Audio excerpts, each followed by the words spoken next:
In a distant land, there are lots of new Pokemon no one's ever seen. One of the most popular is called Skrimblor, a hard-working Pokemon with big dreams. It's studied by scientists because everything about its biology states that it should be weak, but it's hypothesized that its attitude is what makes it so powerful. Every Skrimblor one day dreams of becoming a powerful wrestler. They train every day for this, but only some are strong enough to succeed. Here's the final art. Skrimblor is a bug normal type Pokemon with the abilities Unyielding Valor and Overwhelming Might. The first doubles its defense and special defense stats and prevents lowering of them by any means. The second does the same for attack and special attack. Both proc on switch in so the opponent knows which one it has. It has a 20 base power move called Hard Worker that could hit up to 10 times, but only has 70% accuracy, which is checked with every hit. With Unyielding Valor, Skrimblor can take attacks incredibly well, though it has no reliable recovery and has to pick between boots to not get chipped by hazards, or Eviolite for the crazy extra defense.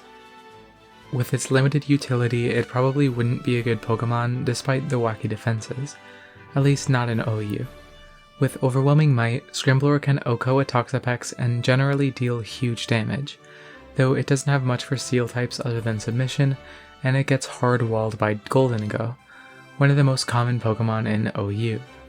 With constant chip damage from hazards and just being a generally slow and defensively frail Pokemon, Skrimblor wouldn't be OU material. A Choice Band leaves all its weaknesses very weak, Heavy Duty Boots leaves defense and speed out to dry, and Choice Scarf still isn't fast enough and gets constant chip damage anyway. It could be good somewhere, but Skrimblor isn't made for the big leagues. Skrimblor can evolve into 2 different Pokemon though, depending on its ability. No matter how hard it worked, no matter how unyielding its valor, Skrimblor could never deal enough damage to become the wrestler of its dreams. Even with its hit-taking ability, it couldn't do anything back and always ended up getting taken down. Once it finally gave up, it evolved.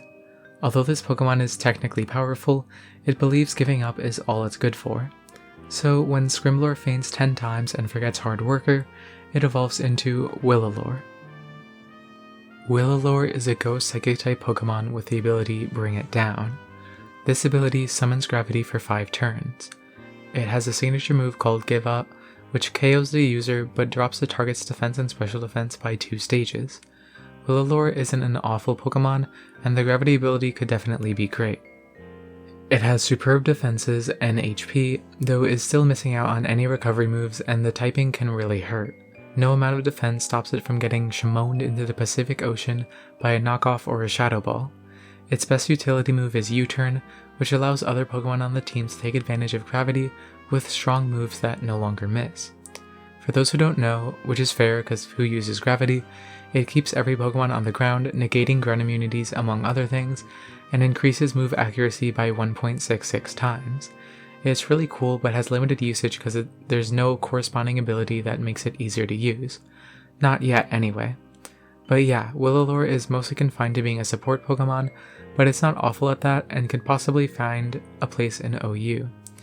Maybe if it was a bit more confident.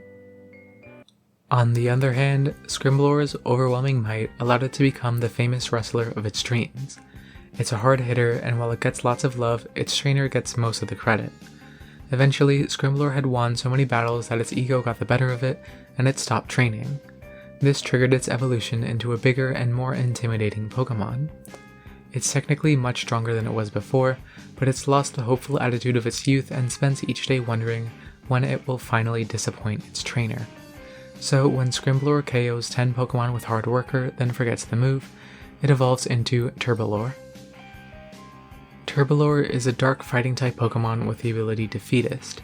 It has a signature move called Hopeless Charge, which is a super strong dark type physical attack that lowers the user's defense and special defense. Turbolor has good speed with great offensive stats, but its ability really brings it down. Luckily, it resists rock and has much better defenses than Archeops, so it would definitely be better than that, but Defeatist will always be really bad. The dark fighting typing along with powerful dark stab like Urshifu should keep it somewhat viable in OU though, as it does totally clap Goldengo or at least forces a Terra on it, and a lot of other common OU mons like Blissey and King Gambit.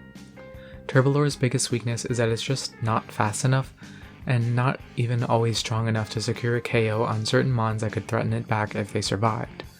107 speed is really nice to speed creep stuff like Arnamorous and Iron Treads, but Dragapult, Zamazenta, Ribombi, Iron Valiant, Screamtail, Iron Moth, Walking Wake, and many others can outspeed and KO, or at least do more than half to Turbolor and activate Defeatist, making it effectively useless by halving its offensive stats.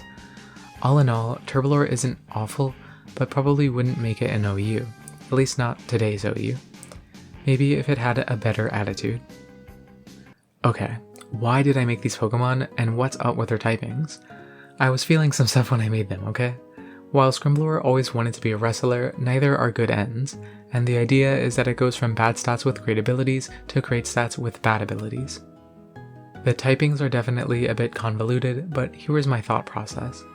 Skrimblor is a bug normal type who wants to become better than normal, aka a fighting type. Or if they can't train their body, they might as well train their mind to become a psychic type. While I'm obviously oversimplifying it, that's kind of the dream for lots of kids. They want to become a superhero or a professional sports player, but end up going to college or getting some kind of education to become something more realistic. Unfortunately, lots of people are unhappy after this and end up giving up. This brings in our unexpected ghost type instead of bug. And even if people do accomplish their dreams of becoming an actor or a basketball player or whatever, there's usually an unexpected dark side to it all, leading to them still being unhappy. Hence the dark type. The theme is, even if you're young and weak, having hope and willpower makes you stronger than someone who is more accomplished but unhappy. But let's not end on that, okay? I've got more Pokemon, and these won't make you contemplate any philosophical reality. In a remote and dangerous desert, one of the few surviving Pokemon is an odd one called Yalcurnel. Humans don't see it much, but it's been described as the spirit of an ancient group of people who lived there before it became a desert. It's a strong Pokemon that bravely defends its allies with psychic spines and dark magic. Here's the final art. Yalcurnel is a psychic dart-type Pokemon with the abilities Sandveil and Levitate. While they evolve to survive in a sandstorm, they seem to relish the sun when it appears. Groups of them gather during a sunny day to soak in the energy and possibly gain power. They're in a constant battle between their psychic and dark sides. While its dark magic is usually stronger, Yalcurnel's psychic power increases tenfold when the sun is out and slowly tapers off as the sun disappears. There's a poorly studied population of them deeper into the desert that may prefer to let their dark side gain more power, and those are said to cause solar eclipses and other sun-blotting phenomenon in the region.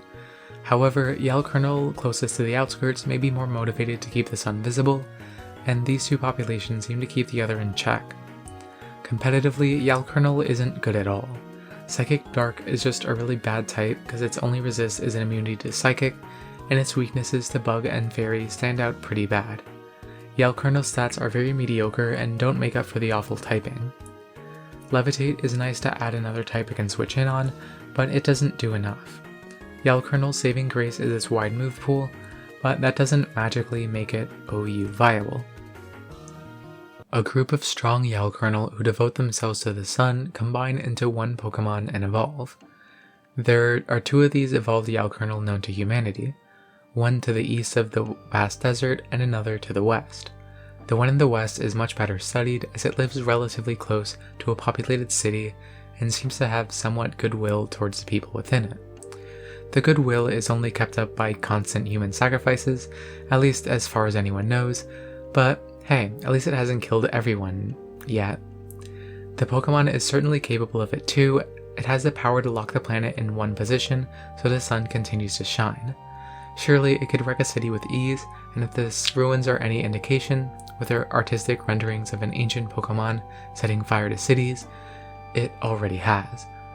When 3 Yalcurnel level up over 50 at the same time in harsh sunlight, they combine and evolve into Diudome.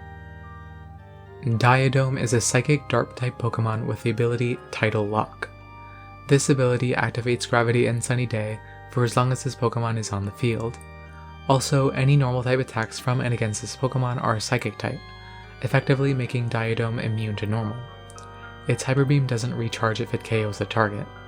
This Pokemon has succumbed to its psychic powers and let its dark side weaken. ancient glyphs tell a story of Diudome evolving again by combining with a dark magic counterpart and becoming an apocalyptically powerful Pokemon.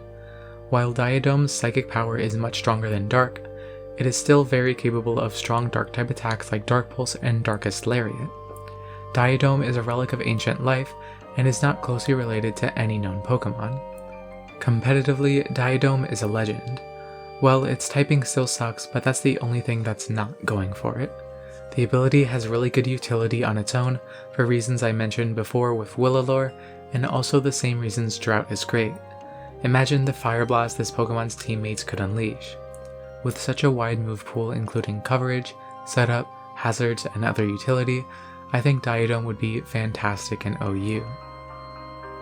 That's all I got for this video. Check out my Patreon, which you can subscribe to for just $1 a month to support me and get your name at the end of my videos. Thanks Captain Kobop and Art of Dying. I hope y'all are enjoying the silly bonus stuff on there too. In my next Pokemon video, I'm going to make new evolutions for Lunatone and Solrock. Hope to see you then, and thanks for watching.